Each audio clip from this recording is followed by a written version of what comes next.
Hello everyone, welcome back to my channel. आज है 10 जनवरी और दिन है मंगलवार। आज सकट चतुर्थी भी है, तो आप सभी को सकट चौथ की बहुत बहुत शुभकामनाएं। गणपति बप्पा आपकी सभी मनोकामना पूरी करें, आपके घर में खूब सुख समृद्धि, खूब धन धान्य बना रहे। तो सकट चौथ का व्रत है, तो आज तिल के लड्डू बनने हैं। तो तिल तो मैंने रात को ही सेक के रख दिए थे, भून के रख दिए थे। तो अभी मैंने इनको मिक्सर में ग्राइंड कर लिया है। मैंने इनको ना थोड़ा महीन किया है, मोटा सा मुझे अच्छा नहीं लगता। इस तरीके का जो महीन सा होता है ना, वो अच्छा लगता है।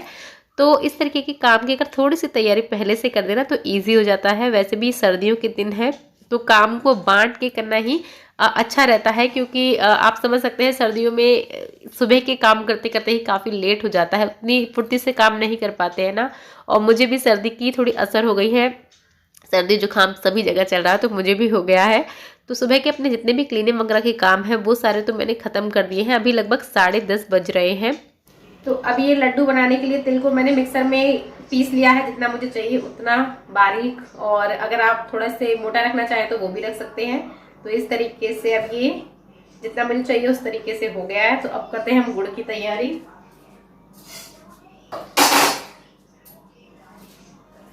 और ये मैंने यहाँ पे ले लिया है गुड़। ये लगभग 250 से 300 ग्राम जितना गुड़ है, और ये लगभग 1 किलो जितने तिल हैं। तो यहाँ पर गुड़ को ना मैं चाकू से थोड़ा महीन कर ले रही हूँ। मैं इसको इसके बाद में खल्लड़ में भी करूँगी, क्योंकि तिल कुट बन रहा है और खल्लड़ सावड़ ना लगे तब तक कहते हैं ना स्वाद नहीं आता है। तो पहले मैं थोड़ा सा इसको महीन कर लूँगी, उसके बाद मैं इसको खल्लड़ में कूटूँगी, ताकि ये एकदम से एक सार सा हो जाए।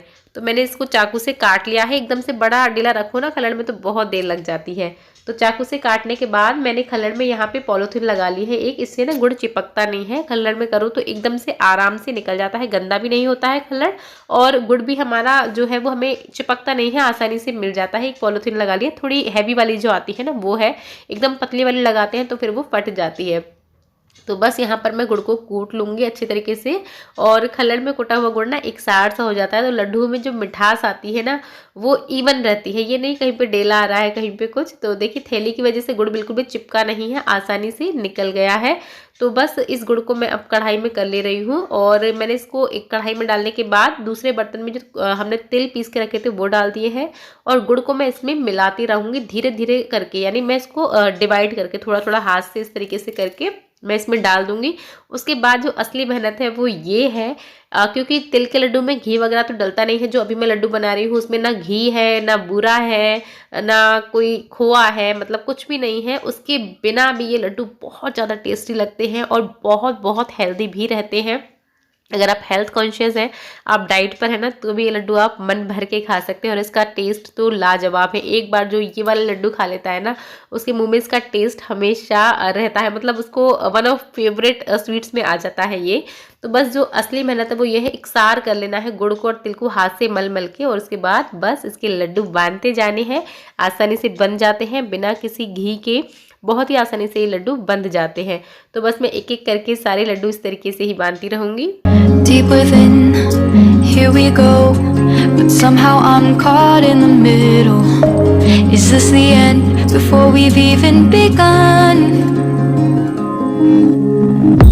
Should I work against the flow, a drop in the ocean so endless, reaching for our moments miles above? I just need one, diving in to all this endless space, falling stars, but still I see.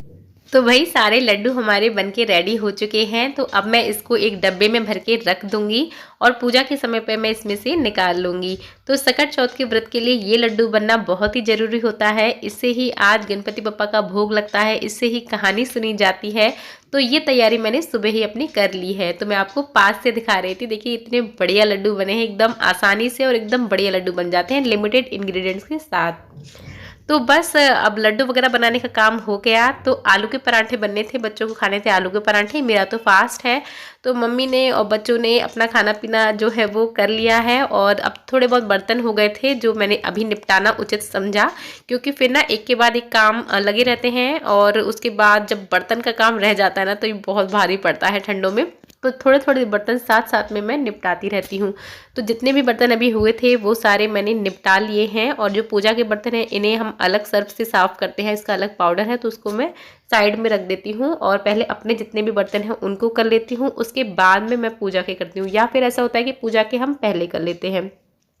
तो बर्तन वगैरह सारे मेरे साफ़ हो गए। उसके बाद मैंने प्लेटफॉर्म को भी एकदम क्लीन कर लिया है। इससे पहले मैंने साबुन से कर लिया था पूरा, और उसके बाद फिर एक कपड़े से लेके पूरा पोंछ दिया, गैस वगैरह पूरा साफ़ हो गया, क्योंकि इसके बाद अब हम व्रत का खाना वगैरह जो बनाना है शाम का वो ही बनाएंगे। उसके बीच में बस एक चाय बनेगी। और ये करी पत्ता है, तो ये मुझे मेरे पड़ोस में आंटी हैं उन्होंने दिया था, तो मैंने इसको इस तरीके से पेपर नैपकिन में रख दिया है एयर टाइट इस डिब्बे में। इससे क्या है कि ख़राब नहीं होगा 15 दिन 20 दिन तक भी। तो बस इसे फ्रिज में रख दूँगी। और बस अपने सारे दोपहर तक के कामों को निपटाने के बाद मैं लेकर बैठ गई हूँ रुद्रांश को, क्योंकि इसके आने वाली है एग्ज़ाम। तबीयत भी इसकी ठीक नहीं है, उसके चक्कर में भी 2-3 दिन इसकी पढ़ाई मिस हुई है। तो सारे कामों को करने के बीच में बच्चों की पढ़ाई देखना भी बहुत ज़्यादा ज़रूरी होता है, क्योंकि जब तक हम खुद ना बैठे ना, और ख़ासकर ऐसे बच्चों के साथ जो थोड़े ज़्यादा ही शरारती होते हैं। आप देखिएगा, मतलब मैं यहाँ पर इसको पूरे ध्यान से पढ़ाने के उसमें हूँ, और ये नालायक ना मुझे इतना परेशान करता है, पढ़ाई के बीच में से सारी बातें सारे खेल याद आते हैं। शिरीन अपना साइड में स्टडी टेबल पर अपना पढ़ने बैठ गई है, लेकिन ये नहीं, इसको बहुत ज़्यादा प्रेशर देके पढ़ाना पड़ता है। हाँ, इसका मन है तो फिर ये करेगा, फिर इसको कोई देखने की ज़रूरत नहीं है। लेकिन अगर इसका मन नहीं है, इसका मन इस टाइम खेलने का था, वो मैंने इसको खेलने नहीं दिया और मैं इसको ज़बरदस्ती यहाँ पर पढ़ाने बैठ गई। और इसको सर्दी की दवाई देके मैंने बैठाया है। तो मैंने सोचा कि चलिए पहले से थोड़ा सा सुन लेती हूँ, इसने लर्न करके रखा था, इससे सुन लेती हूँ, उसके बाद मैं इसको सुला दूँगी। लेकिन वही है ना, जिस बच्चे का मन नहीं हो और जो मूडी बच्चा हो, उससे उसकी मन मर्जी का के खिलाफ का काम हम करा नहीं सकते हैं। तो इसने मुझे इतना दुखी करा है। और मैं शिरीन से भी बीच बीच में पूछ रही थी कि पढ़ ले, तो ये ना आप देखिए इतना दुखी कर देता है जब इसका मन नहीं हो ना जिस काम का, इससे वो काम कराना, यानी टेढ़ी खीर है एकदम। तो सारा नाटक इसका अभी निकलता है अगर इसको ज़बरदस्ती पढ़ने बैठा दिया है मैंने। तो देखो यहाँ पर मैं तो यहाँ पर बुक में से क्वेश्चन रीड करती जा रही हूँ, इससे पूछती जा रही हूँ, और ये अपने सारे क्या बोल सकते हैं कुत्ते लड़ाने का काम कर रहा है। तो बस इस तरीके से ही आज का जो व्लॉग था वो यहाँ पर मैं एंड कर रही हूँ। और वीडियो अगर आपको पसंद आया हो तो वीडियो को लाइक कीजिएगा और मेरे चैनल को सब्सक्राइब कीजिएगा।